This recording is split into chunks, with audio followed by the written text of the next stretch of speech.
On y est enfin, c'est la finale de la Champions League. La finale de la Champions League demain soir à 21h heure française à Wembley Stadium, Real Madrid, Borussia Dortmund.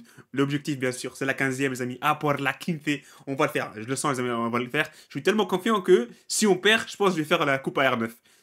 Vas-y, les amis, notez-le. Si on perd le match de demain, je fais la coupe à R9. Un homme qui n'a pas de parole ne vaut rien, les amis. Donc, vamos, vamos. Si on perd, je ferai la coupe à R9, vous allez voir. Hein. Mais de toute façon, on va gagner, les amis. Jamais été aussi confiant d'une finale de Champions League du Real, les amis. Celle-ci, les amis. Celle-ci contre le Borussia Dortmund, je pense qu'on va le faire. Après, je vous laisse mon pronostic en fin de vidéo, mais en tout cas, I think we are going to win, les amis. Il y a quelques points que je voulais aborder par rapport à cette finale. Donc, vamos, les amis, vamos. Le premier point que je voulais aborder, c'est cette histoire Courtois-Lounine. Courtois qui va donc jouer la finale de la Champions League demain, les amis, à 100%. Sauf si, je sais pas moi, il y a un truc qui se passe. Bon, il a été convoqué dans le groupe. Lounine ne jouera pas, les amis. Et ça, je crois que c'est la, c'est la meilleure nouvelle qui aurait pu se passer pour Ancelotti. Parce qu'Ancelotti, dans sa tête, il sait qu'il doit faire jouer Lounine. Mais il allait quand même faire jouer Thibaut Courtois. Après, les amis, on va pas se plaindre. Thibaut Courtois, c'est le meilleur gardien du monde. L'humain, on peut mettre à côté, c'est une ordure. Mais les amis, en tant que gardien de but, c'est le top. Et voilà, c'est le meilleur gardien au monde, c'est clair et net. En tous les cas, on va pas se plaindre. Courtois sera titulaire à 100% demain. Bon, Lunin aurait mérité, hein, aurait mérité après les matchs de malade qu'il a fait face à Leipzig, face à City, même face à Dortmund, face au Bayern, pardon, il avait fait un gros match, surtout l'aller. En tous les cas, les amis, Lunin, ça aurait été cool de le voir dans cette finale, parce que c'est un peu sa Champions League à lui. Courtois n'a absolument rien fait pendant toute cette campagne de Champions League. Et voilà donc Lunin absent. Courtois titulaire. On va voir, les amis, le reste de la compo. Pas de surprise, les amis, pas de surprise. La compo probable du Real Madrid, c'est celle qu'on a vue. C'est celle qu'on a vue contre le Real Betis. Voilà. Carvajal à droite. À gauche, il y a du Ferland Mendy. Charnière centrale, Nacho, Rudiger. Le milieu, Kamavinga, Kroos, Valverde. Et l'attaque, le trio, Vinicius, Bellingham et Rodrigo. Il va faire jouer ses meilleurs joueurs, c'est clair et net, c'est logique, les amis. On s'y attendait, on a vu la compo face au Betis. Est-ce qu'il aurait pu faire des petits changements? Est-ce qu'il aurait pu faire jouer d'autres joueurs? Je pense pas, parce que franchement, le seul truc, la seule différence qu'il aurait pu avoir, c'est Brahim à la place de Rodrigo. La seule différence. Après, le reste, je pense qu'on est tous d'accord, les amis, c'est l'équipe type. Voilà, il n'y avait pas d'autre possibilité, en fait. Il fallait faire jouer cette équipe-là, en fait. Il faut faire jouer cette équipe-là avec Kamavinga, Valverde et Kroos. Bon, peut-être qu'il y a une petite surprise, il nous fait jouer Modric, mais je pense pas. Je pense pas du tout, franchement. Modric, c'est un joueur qui va rentrer dans les 20 dernières minutes pour apporter un peu de fraîcheur, mais en tant que titulaire, je pense pas.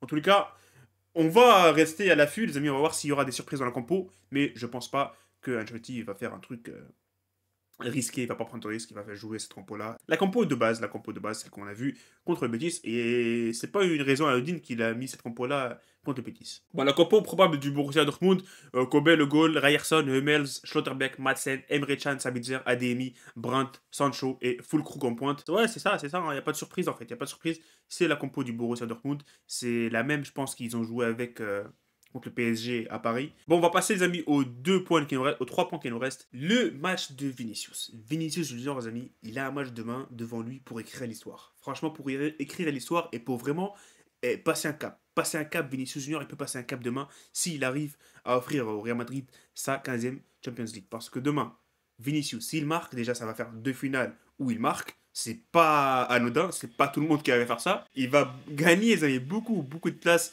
dans ce classement de Ballon d'Or, même si après le Ballon d'Or c'est secondaire, on s'en fout, demain c'est la Champions League qui nous intéresse. Mais franchement, s'il fait une grosse performance, on va parler individuellement, s'il fait une grosse performance, déjà, il va rentrer dans l'histoire parce que je crois qu'il n'y a pas de joueur qui.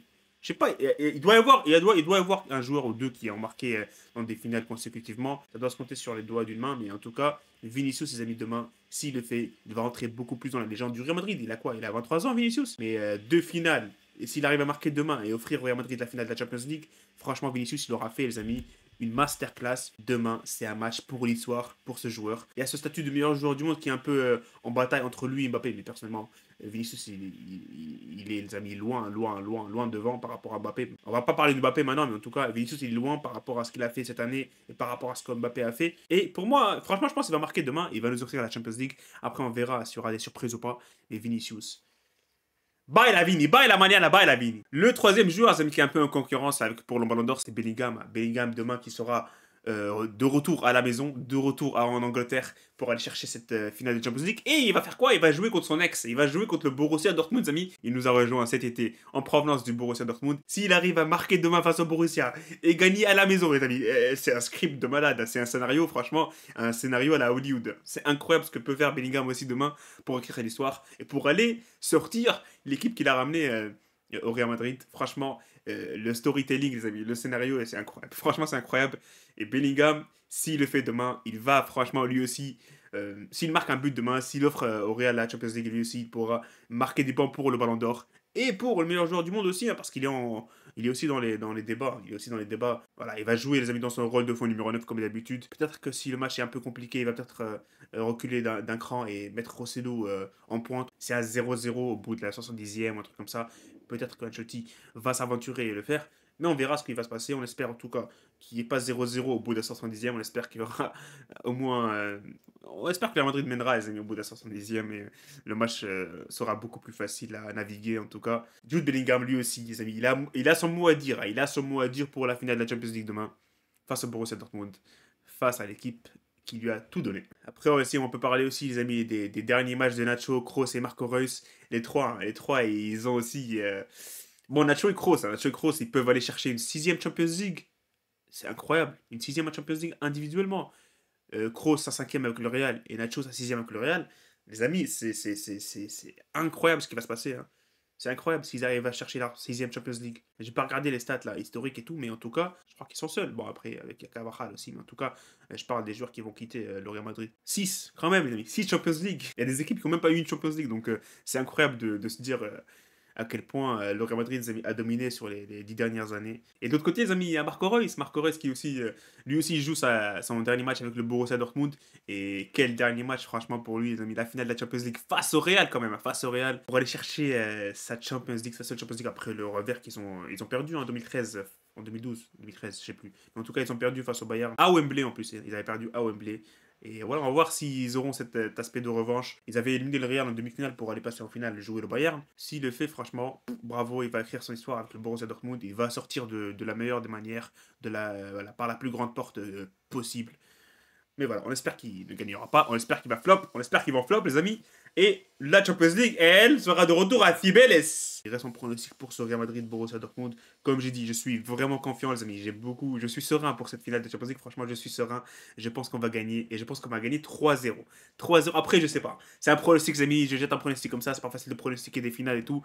Mais je jette mon pronostic 3-0 pour le Real. But de Rodrigo, but de Vinicius et but de Brahim, mes amis, qui sort du banc. Vamos, historia que tu hiciste, historia por hacer, les amis. On répète, hein, historia por hacer. Historia por hacer. Vamos. À la Madrid, les amis. Dites-moi dans les commentaires vos pronostics. Vos pronostics, vous allez bombarder vos pronostics dans les commentaires. On se retrouve, les amis, pour le live demain. Live historique à Real Madrid, Borussia Dortmund.